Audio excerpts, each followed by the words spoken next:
নমস্কাৰ বন্ধুসকল, স্বাগতম জনাইছোঁ আপোনালোকক মোৰ চেনেল বিতু বন্ধুসকললৈ। বন্ধুসকল, আচলতে আমি বাঁহী বজাইহে থাকোঁ।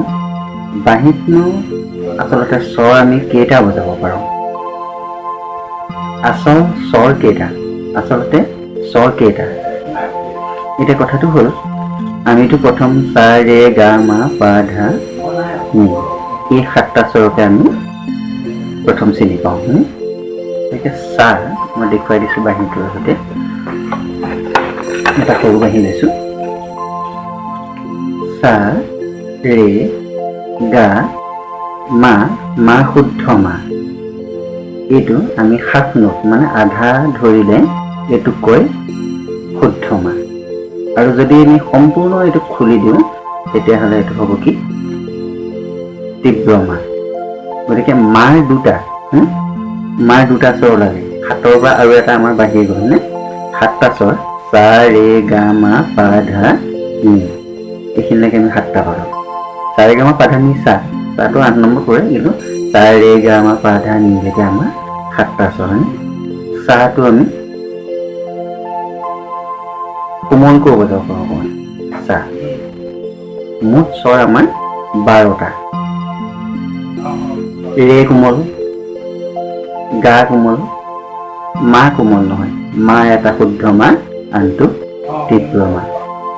ধা কোমল, নি কোমল,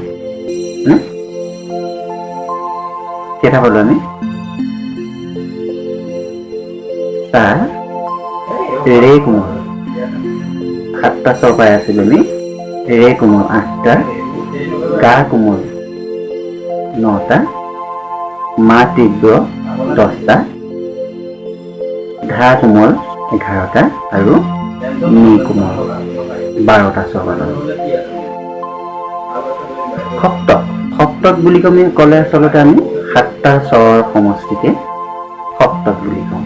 সা ৰে গা মা পা ধা নি, এই সা ৰে গা মা পা ধা নি এইকেইটাকে আমি সপ্তক বুলি কওঁ।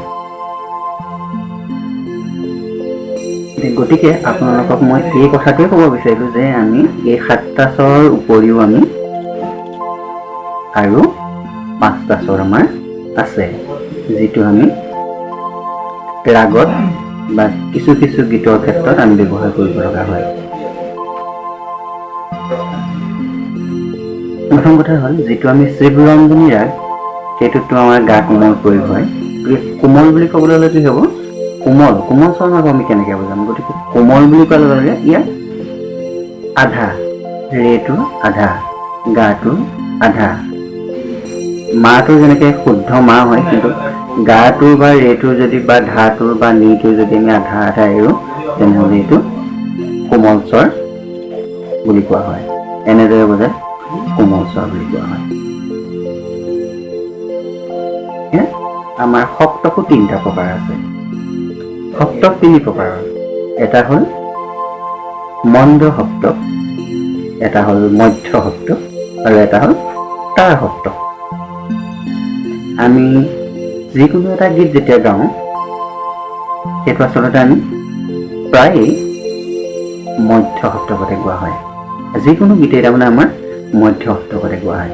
আৰু প্ৰয়োজন অনুসৰি গীতৰ কথা সুৰ অনুসৰি আমি তাৰ সপ্তকলৈ যাব পাৰোঁ। কিন্তু মন্দ সপ্তক, যিটো মন্দ সপ্তকত গীত গাবলৈ অকণ অসুবিধা হয়। কিন্তু প্ৰয়োজন সাপেক্ষে যিকোনো ৰাগ বা গীতত আমি মন্দ সপ্তকলৈ যাব পাৰোঁ। মই কণ্ঠেৰে কৈ শুনাইছোঁ, মুখেৰে কৈ শুনাইছোঁ।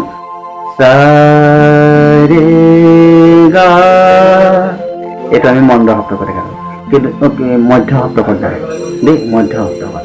যদি মন্দ সপ্তকলৈ গুচি যোৱা হয় তেনেহ'লে চাহটো কম হ'ব। সা,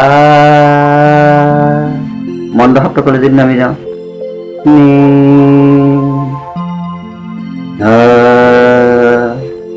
পা মা গা, এনেকৈ তললৈ যিটো নামি গৈ আছে এইটো মন্দ সপ্তক হয়। কিন্তু মন্দ সপ্তকত আমি কোনো গীত গাব নোৱাৰোঁ। কিন্তু প্ৰয়োজন অনুসৰি, গীতৰ প্ৰয়োজন অনুসৰি আমি মন্দ সপ্তকলৈ নামি যাব পাৰোঁ, আৰু প্ৰয়োজন অনুসৰি আমি তাৰ সপ্তকলৈ গুচি যাব পাৰোঁ। মানে মধ্য সপ্তকৰ পৰা আমি তাৰ সপ্তকৰ ভিতৰতে আমি যিকোনো গীত গাই থাকোঁ। ঠিক তেনেদৰে আমি বাঁহীটো মন্দ সপ্তকতে বজাওঁ। আৰু প্ৰয়োজন অনুসৰি আমি এটা বাঁহী দুটা বা তাতোধিক স্কেল বজাব পাৰোঁ। স্কেল কেনেকৈ বেলেগকৈ বজাব পৰা হয়, এটা বাঁহীত কেনেকৈ দুটা স্কেল বজাম, সেই বিষয়ে আপোনালোকক মই ইয়াৰ টিউটৰিয়েল পিছৰ পৰ্যায়ত দি আছোঁ। প্ৰথম পৰ্যায়ে আপোনালোকে যিখিনি অলংকাৰ, সেই অলংকাৰখিনি শিকি লওক, দুই এটা গীত বজাবলৈ ইয়াত শিকি লওক।